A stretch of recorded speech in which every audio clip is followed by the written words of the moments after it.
My God. Patagin mo na, mauna ka na? Wala, sabi-sabi tayo. Patagin mo na agad, buddy.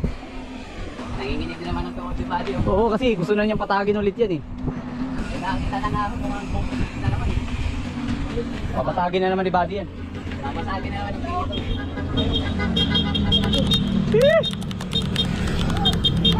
Ano? Tulak yung kami. Tulak.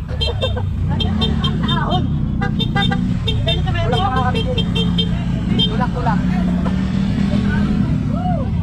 Ito na oh. Tulak na kami.